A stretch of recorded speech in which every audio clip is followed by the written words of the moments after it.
Aw yeah, Rivers here with some cool tech, and today we're going to take a look at Samsung's entry into the Android media player market. This is the Samsung Homesync. The Homesync actually does a lot of different things like play your videos from your movie collection, run apps from Google Play, and it acts as cloud storage for your Android phone with its built-in 1TB hard drive. I'll go into that a lot more in a minute, but first let's take a look at what comes inside the box. First, you've got your user manual, which basically tells you how to navigate and set up the Homesync. Next, you've got your Ethernet cable used for setting up your wired network connection. You've got a full-size HDMI cable, and you've got your power supply cable. You'll notice nowhere in the box is there a remote control, and that's because your remote control is your cell phone. Just install the Homesync app, which works very well, but with a few conditions. We'll go into that more in just a minute. Now let's take a look at the styling of the Homesync. I love everything about it. The size, the shape, and the finish of the player are perfect to me. It's got rubber feet on the bottom so it won't slide around. It's made of premium materials like the brushed metal front plate. It's got a high-end look.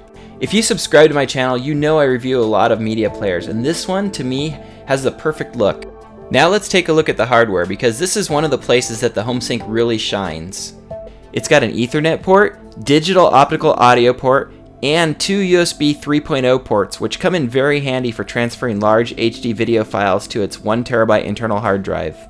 Inside it's got 2 gigs of DRAM, a dual-core A15 Crate processor, full 1080p version of Android 4.2.2. It supports formats like AVC, MP4, and MKV, and they all play in 1080p with no problem. Nice, smooth, clear video on here. You can also watch videos on here by attaching a USB hard drive or by streaming them from a computer on your network. To turn on the Homesync, you must press the power button on the side of the unit. You can't turn it on with the app on the phone. Once you have the Homesync app installed in your phone, you can use NFC to sync the phone with the Homesync, and now you can control the Homesync with your phone. Or if you don't have NFC, you can just go into Bluetooth and add the device that way.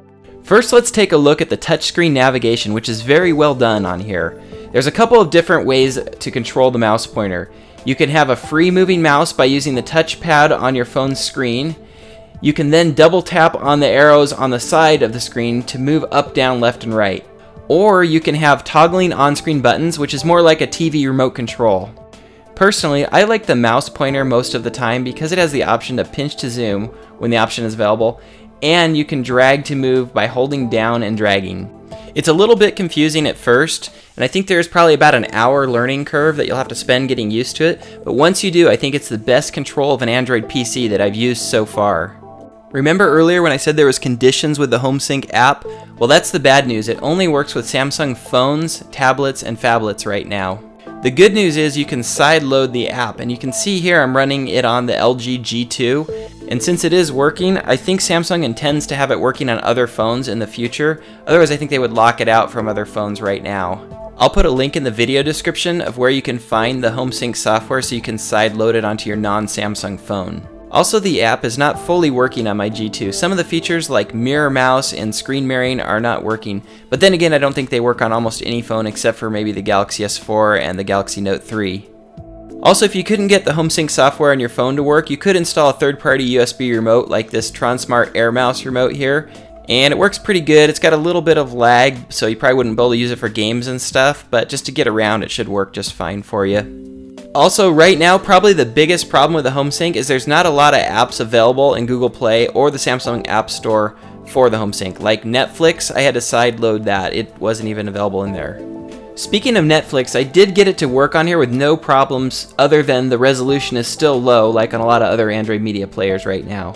I have to think Samsung will get Netflix working with HD in the not too distant future because what media player is complete without Netflix? Also, I sideloaded Fruit Ninja on here just to see what gaming would be like, and with the phone, it's not too good.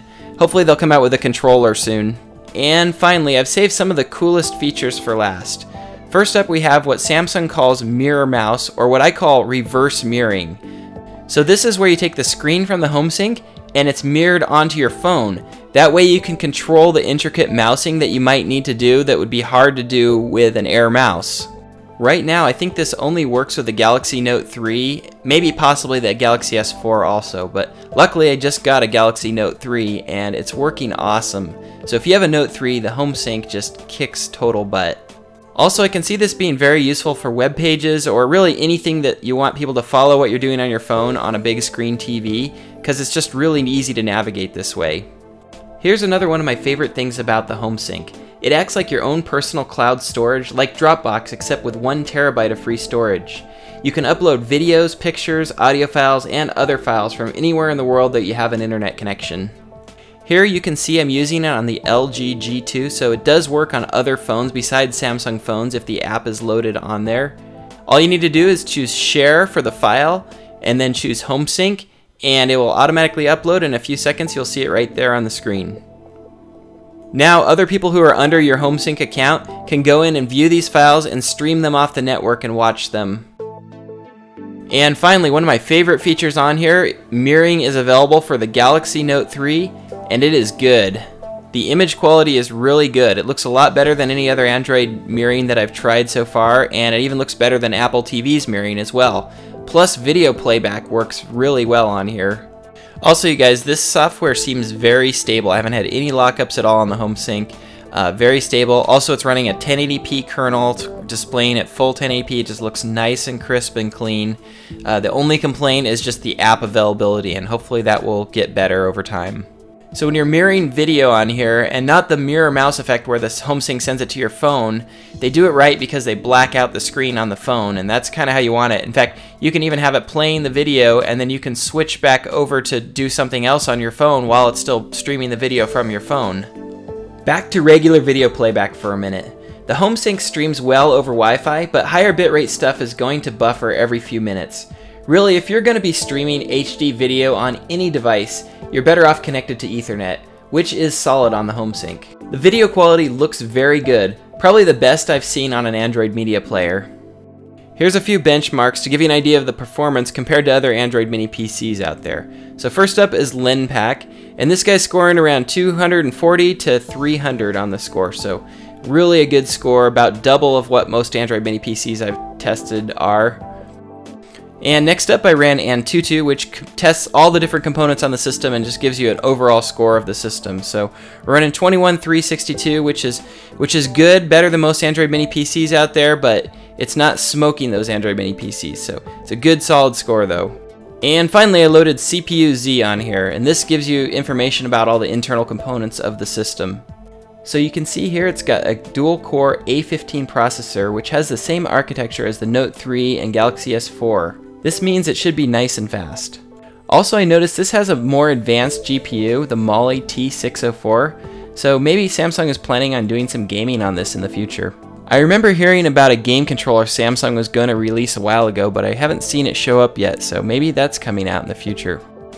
Here's one more handy feature with the UI on the Homesync. Just click where text goes and it will automatically pop up the keyboard on your phone, and you can also enter voice to text on there and it works really good. So the UI control, once you get used to it, is really good, and that's one of the things that I like about this the most. Since things change as the software gets updated, I'm going to put a list of the pros and the cons in the video description down below. That way I can update them when the software changes on the Homesync. I'm going to put a link to the Homesync in the description down below. Now I realize this is a pricier item, so my advice is to put it in your Amazon cart and just watch the cart for a few weeks. Amazon monitors prices all over the net and drops its prices automatically when other competitors have low prices, and then it gives you notifications in your cart when prices decrease, especially with Black Friday coming up here. It could save you $25 or $50. The Samsung Homesync is a stylish media player with great video playback quality. If you're building a home theater room and you want something a little bit more solid or professional, seriously consider the Homesync, especially if you already have a Samsung phone. I'll put links to everything you saw in the video in the description down below. If you like the Samsung Homesync, give this video a thumbs up, and if you want to see more videos like it, be sure and subscribe to my channel. Thanks for watching, and as always, aloha.